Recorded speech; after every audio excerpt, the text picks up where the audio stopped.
Hello, welcome to Miniature Realms. My name is Stuart.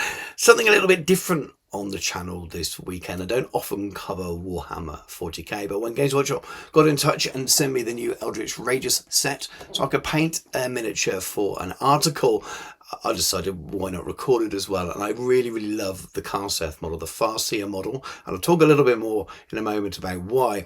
I just thought I have to turn this into a video for the channel.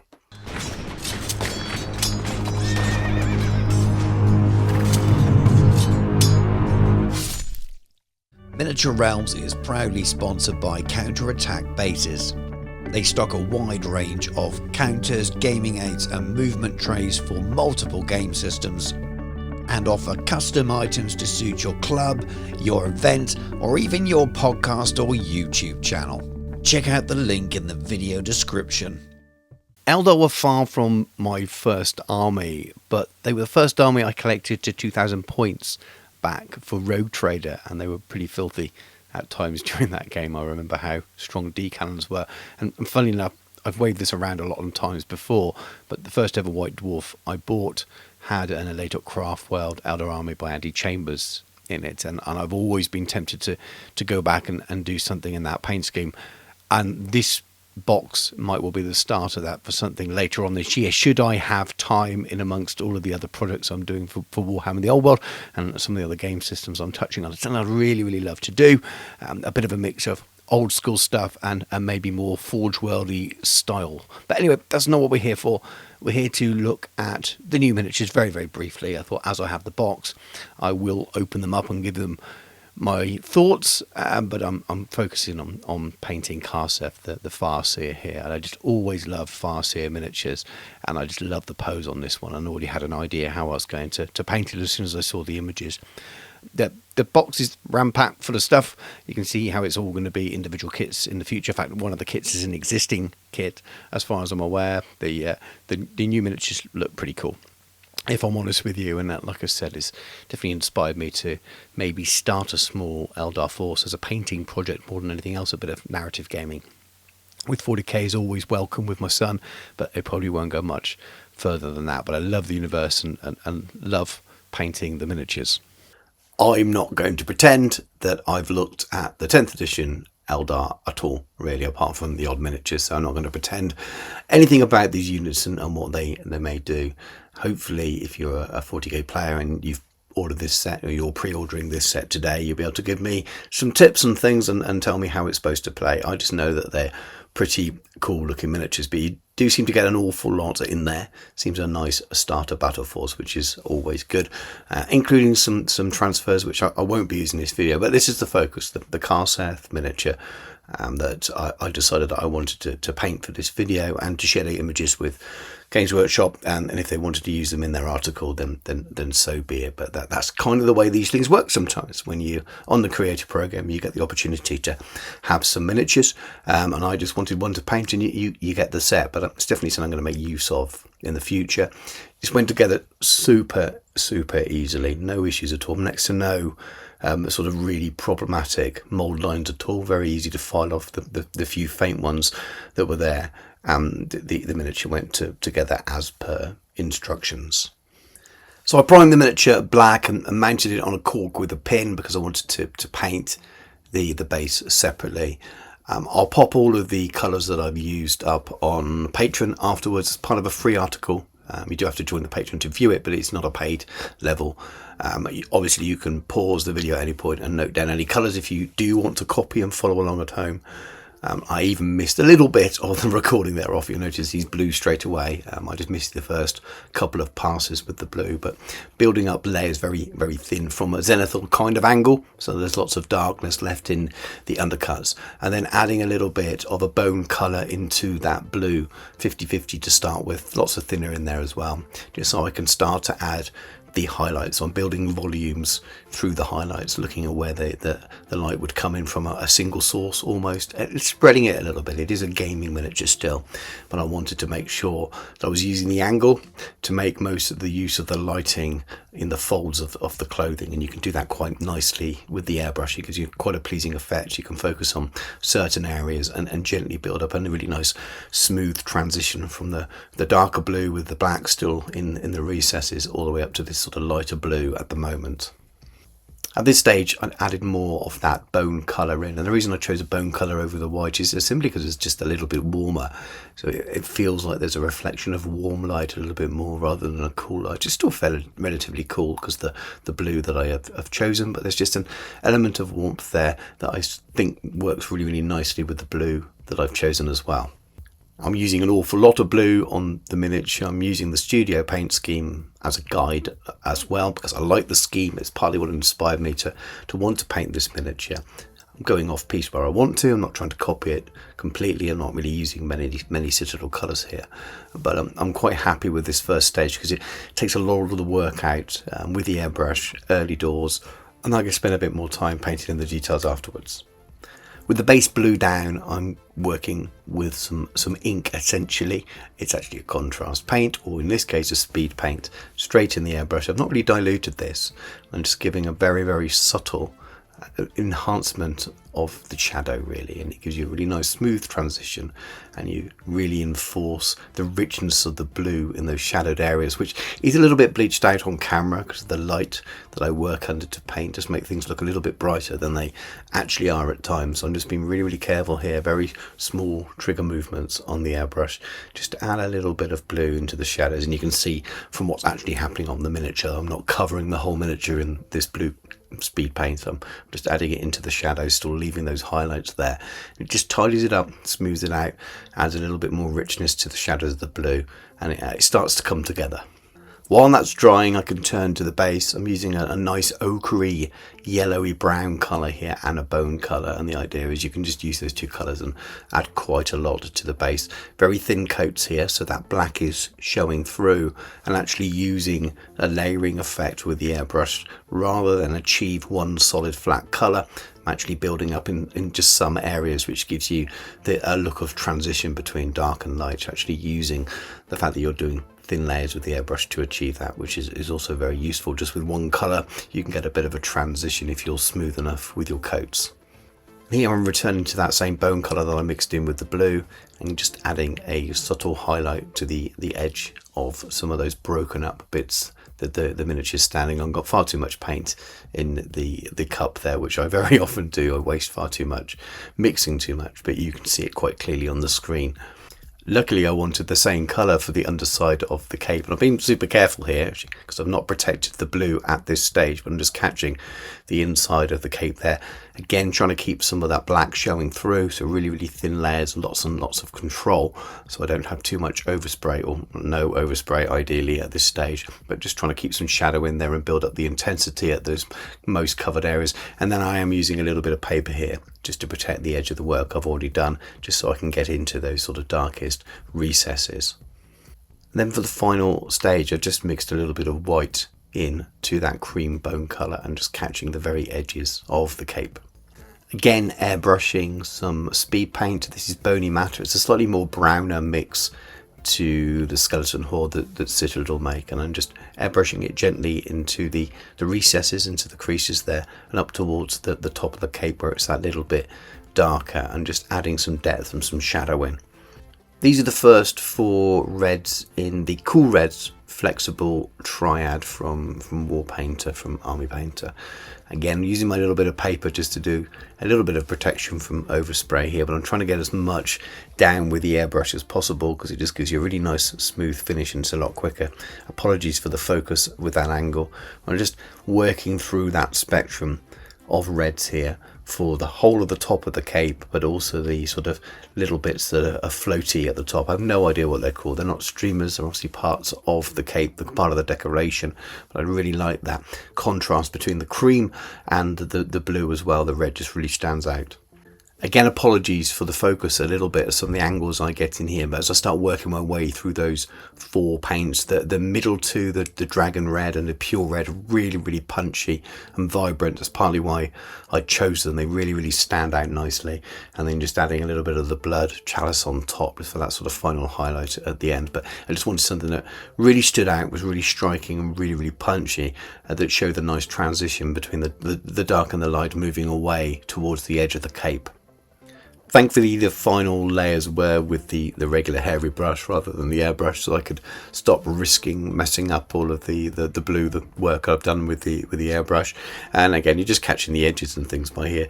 Very much layering. I'm trying to keep them fairly smooth because this is a character miniature, but it is still also a tabletop miniature. I'm not trying to win any painting awards here. This is a kind of a 2 to 3 hour paint job in total. I think it worked out maybe about 3 in total, but not too long at all. With the base colours down at this stage, it was time to start hitting the metallics. I'd made some choices already that I wasn't going to paint the staff in the bone colour. I thought it would take a very long time, and I just didn't have that time, so I decided to opt for a metallic look, which I thought would be fine as well. So working my way through some pro acryl, dark steel colours, mid steel colours. For the bulk of it, I was going to go gold for the top and gold for lots of the trim, which I knew was going to take a while. There's embossed detail on the bottom of the cloak, but also of this sort of the long inner cloak as well, around near the ankles and the feet. And they're always tricky to kind of get a nice neat finish. In some ways I prefer a smoother miniature where you can either hand paint something on or leave it or put decals, but when you actually have detail that's raised, you think it would be easier, but sometimes it's tricky just to get a nice neat line on it. When the miniature is built and a really flowing cape like that, there's definitely some of the harder, most time consuming parts of the paint job where edging around the bottom of that, especially when the time pressure was on a little bit. I've got so much on at the moment, but the golds really started to work well with the blues of the miniature, which is what I really wanted to achieve, and using a nice sort of rich, almost desaturated gold base to start with, but allowing it to be quite bright in the highest areas seemed to work quite well. There's a couple of areas where little leather tassels holding jewels and things on, and I just used Cygor brown as a really nice way to paint those in. Contrast paint is really quite smooth to paint as a base layer, and some of them are thick enough in pigment or strong enough in pigment that you can use as a nice base coat just directly over something like this blue here. And the Cygor brown is one of those. You get quite a lot of control rather than having to thin the paint, a normal brown paint, to the right sort of viscosity to work. So it's a really handy base sometimes. And then we're carrying on with the gold highlights now, just going back and really starting to make it pop in the way I was describing earlier, really catching those brighter highlights, pushing it beyond that desaturated, almost bronzish gold into something that's a little bit more vibrant. There were lots of little details that I really wanted to make stand out, to be a little bit more ornate, and that's where I added that brighter gold. And as much as the scabbard being a steel colour and more functional, I wanted to make sure that the sword itself was a little bit more ornate, so there was some real bright gold there on the top of the pommel and on also the hilt as well. And then obviously the top of this staff, I can really focus the angle of where that light is coming down on the rest of the clothing and copying that light direction onto the top of the staff as well, and really making sure that it was brightest at the top and really stood out.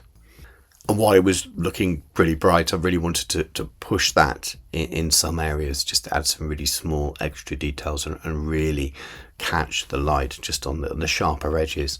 And this brightest gold here would just about finished it off. So I'm just catching the odd angle, the angle that would be catching the light on the bottoms of straight edges, sometimes on a corner of the housing or casing for what would be a jewel or a gemstone. I'm going to be painting the gemstones in as well, but it's just nice to catch the gold in certain areas and really add to that pop and really add to that sort of feeling of a directional light. Very much moving into the detail stages now, the final detail stages. I painted it in the lenses black to start with to give a nice neat base to work from. I'm going to be underpainting there, but before I did that, I grabbed that Caribbean blue that I used to shade on the clothing a little bit and just started painting that into the recesses of the foot armor, the boot armor, because it's the same color as the rest of it. It really needed to be a little bit bolder, so again, just painting that darker blue into those recesses really works in a way to make them a little bit more punchy. Much in the same way, I can add this to other areas. So the top of the helmet design is very light at the moment, so I'm always working in reverse rather than just painting edge highlighting on. I'm actually painting some of the shadow into the flatter recessed areas. I do come back afterwards and do some edge highlighting as well, but it's just another really easy way of adding volume in reverse, adding some depth to the tone. And of course, while I've got the blue out, I couldn't resist to play around a little bit more and going back to some of those deeper folds on the clothing, and where I'd airbrushed in some shadow, just reinforcing them a little bit and really making some areas a little bit bolder. I wanted to achieve something similar on the red areas. The darkest shadows weren't strong enough, so I did a bit of a 50-50 mix of Murder Scene, which is sort of maroony reddish colour, and a green as well, and then added some speed paint medium just to thin it down, and I'm just painting it into the recesses in some areas, not all, just to really embolden those shadows and really make them stand out, or if anything, make the higher areas stand out. I didn't want to push them any brighter, so in order to make them seem more bold, I'm actually shading in the recesses a little bit more, just because I felt the balance was slightly off. Those couple of leather straps that I painted in with Cygor brown earlier, I'm just using a mid brown and then a highlight afterwards, just to bring them up to the standard that they should be, rather than just being a flat colour, and this was a pretty quick job. And in a similar vein, I'm just using an off-white here, a very bright bone colour, just to add some little fine edge highlights to the very most edge of the cape to really make it stand out and be a little bit more bold and pop a little bit more. I like the colours in the recesses, and I don't like to do an awful lot of edge highlighting on miniatures. It's not my usual style, but just doing a little hint of it here and blending it in a little bit just really made it stand out and pop and just overall look a little bit more eye-catching. Returning to that mix of blue with the ancient stone, the bone colour there as well, just to reinforce a couple of the foremost highlights on the cape as well. So I've played around a little bit with the recesses and just very, very small brush marks here. I'm not trying to add lots of brush marks to my nice smooth airbrush job, but it really needed to be a little bit bolder in my mind. So I'm going back with that mix and just really making it pop. But I'm not going over all of the blue, just picking out a couple of key areas with very subtle light reinforcements to the highlight. And back to that lens now. I said I was going to do a little bit of underpainting, and that's what I'm doing here. So I grabbed a grey and a very greyish white. I'm just doing a subtle transition from dark to light in that lens, and then I'm going to glaze over the top afterwards. I find it a quicker way of doing lenses rather than building the transitions up within the colour that you want to on the lens. It means you can do it underneath, and anything that's not 100% smooth, you can smooth over with the glaze that you put over the top afterwards. So working on coloured glazes over underpainting is my preferred way of doing this, a little bit quicker. And this is Familiar Pink, the colour that I'd chosen to glaze over the top of the lens. And because that lens goes from black all the way through to white, I'm working from the bottom, from the darkest area, and just adding a thin layer upwards and then just repeating, so the intensity of the pink is down the bottom and you get this transition all the way up to the white. And I think it just works perfectly. It's a really easy way of doing it, and because you're essentially using one colour, I'm no longer having to blend or anything because I've done that as the underpaint. It makes it a lot easier to get this nice, smooth, quite striking finish. I was very tempted to add a little touch of yellow to it as well. I think that would work, but I liked it and I didn't want to mess it up. Now, to save time for the smaller gems that are all over the miniature that would have benefited from me hand painting them all, I'm using the technical paints to do it, and I do this a lot. I have underpainted them as well, though. I don't just put them over a flat colour. A lot of them in the same way as I prepared the eye lens, just on a smaller scale. Also works sometimes just with a dark metallic paint and a little dot of silver. They're not perfect, but time was running out, and I knew because they were a little bit smaller, they would still look pretty cool, even if I wasn't aiming for anything that was going to win me any competitions. This is my favourite ready mixed oil wash grease by Soilworks, with scale 75. Very subtle sepia toned kind of oil wash. It's a little bit like using a mix between Agrax Earthshade and Seraphim Sepia. And I'm just using it just on the metals and then on the base as well. And that's why I've left it to this stage to do, allowing it to run in the recesses. Once it dries, most of it evaporates away because it's an oil brush. I'm using an old brush, if you've not used one before, and then I will tidy it up a little bit as well. For that, I'm using some AK fast dry thinner. It's not as strong as the stuff you'd buy as a paint stripper in a hardware store, so I can use it safely on the miniature, especially on the metallic paints. They're quite robust. Just using an old brush again, and I'm wiping away from any flat surfaces, and it just takes it back to the shinier metallic, leaving all of the oil wash in the recesses, which gives you a nice pleasing effect. And I love using these kind of washes. Very much onto the final stages now, so I'm just using a couple of dry pigments directly onto the base, and I blow the excess off. I'm not going to be sealing these. They stain the detail perfectly well, and they just add a little bit of extra texture here. I've added a little bit of basing texture around the edge as well. I think it was AK Muddy Ground.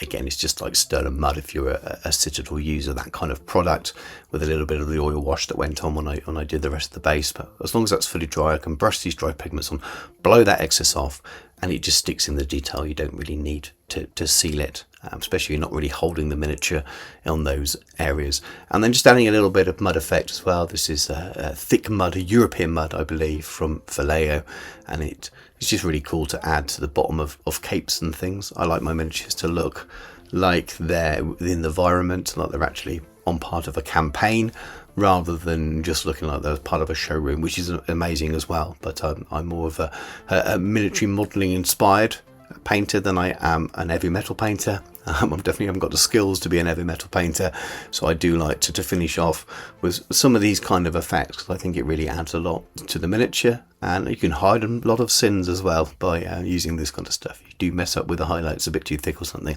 add a little bit of mud to it, and you'll be surprised what you can hide away. And I just like the overall look, and that's what I was hinting at a little bit earlier on. Maybe if I do a Eldar army with the old school paint scheme, but add some elements like this just to sort of tie it all together. But I had loads of fun painting this miniature. It's everything I wanted it to be in terms of a painting project. It came out the way I wanted to. Obviously very heavily inspired by the awesome studio paint scheme. It's just a nod to that in a more basic way, and hopefully the video has showed you what you can achieve with an airbrush to give you a lot of that light and shade and build up those volumes of colour, mostly with the airbrush, and very little brushwork on top afterwards for the bulk of it.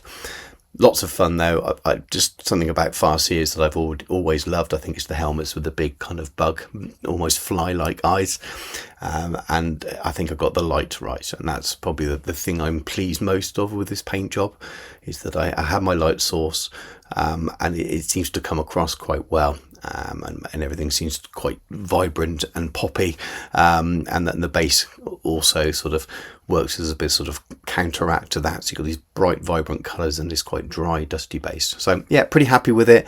Definitely inspired me to maybe do a whole army with this sort of style and this sort of colour. I think that will be loads and loads of fun. But let me know.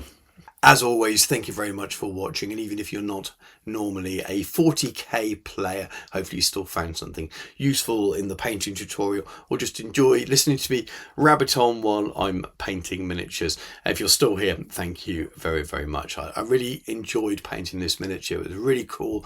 I love the pose of it, and for all the nostalgic reasons as well, this was a lot of fun to do, and that's why partly why I agreed to do it. Is not something I'm going to be covering in great depth in the channel moving forward. So it's a pure painting video, and hopefully at some point in the future I have the time in my life where I can paint the rest of that set, because yeah, I'd really, really love to do it. So if you have enjoyed the video, please do give it a like, drop a comment below, and subscribe to the channel if you haven't already done so. If you like what I do and you'd like to support me even further, please do check out the link for my Patreon that's also in the video description. There's multiple different tiers on there, from sort of basic support all the way through to tuition, so please do check that out. It's the very best way of supporting me and the channel, so I can keep making videos like this. And while you're here, also check out the channel sponsor, Counterattack Bases. They make a wide range of gaming aids and even make custom dice. But thank you very much for watching. Take care, and I'll catch you soon.